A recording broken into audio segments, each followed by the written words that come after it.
예, 자유한국당이 5.18 광주민주화운동 폄훼 논란을 빚은 의원 3명에 대한 징계 수위를 결정했습니다만 후폭풍은 여전해 보입니다. 네, 한국당을 제외한 여야 4당은 새 의원을 국회에서 퇴출시키는 것만이 해결책이다라면서 연일 목소리를 높이고 있는데요. 자세한 내용은 국회 취재기자 연결해서 들어보겠습니다. 한지희 기자. 네, 여야 4당은 5.18 폄하 논란을 빚은 자유한국당 의원 3명에 대한 비판과 함께 국회 퇴출을 거듭 촉구하고 있습니다. 한국당을 제외한 여야 4당 의원 143명은 오늘 국회에서 긴급 토론회를 열었는데요.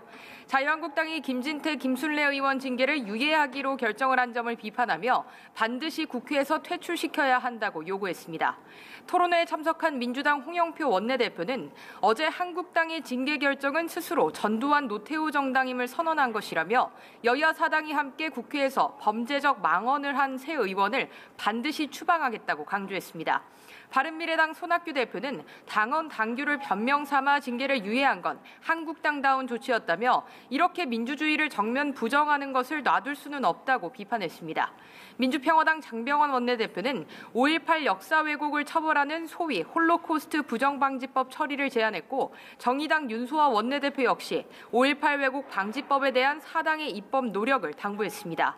앞서 민주당 이해찬 대표는 오전 회의에서 어떻게 80년대 광주의 아픔을 정치적으로 이용할 수가 있느냐며 정말 죄를 받는다고 분노를 표시했습니다. 하지만 한국당은 여야 4당의 반쪽 징계 비난에 대해 절차에 따른 조치였다고 맞섰는데요.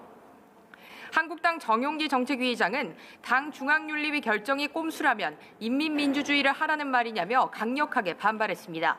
김병준 비대위원장 역시 SNS를 통해 김진태, 김순례 의원에 대한 징계 결정 유예는 당규에 따른 조치라며 즉시 징계하라고 요구하는 건 받아들일 수 없다고 반박했습니다.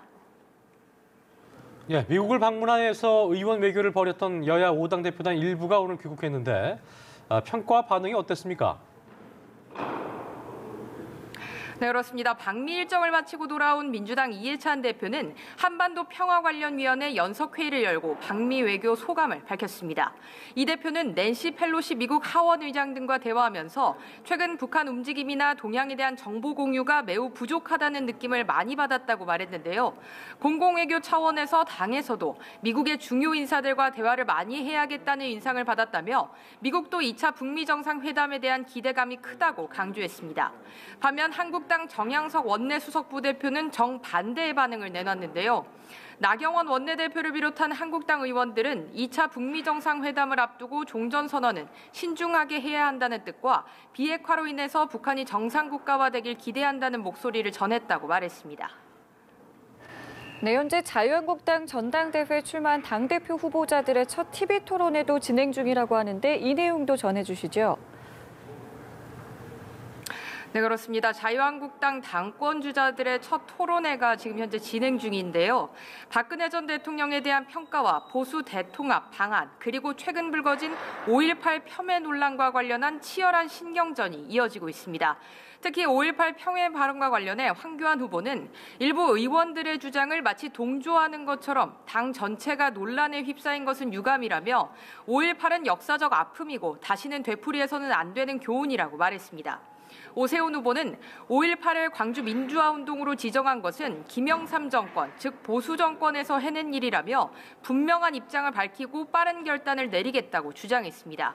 반면 김진태 후보는 진정한 5.18 피해를 입은 분들을 위해서라도 유공자 명단을 공개해야 한다고 촉구했습니다. 비대위의 징계 논의에 대해서는 후보에 등록한 사람은 어떤 징계도 할 수 없다며 유감이라는 뜻을 전했습니다. 지금까지 국회에서 연합뉴스TV 한지희입니다.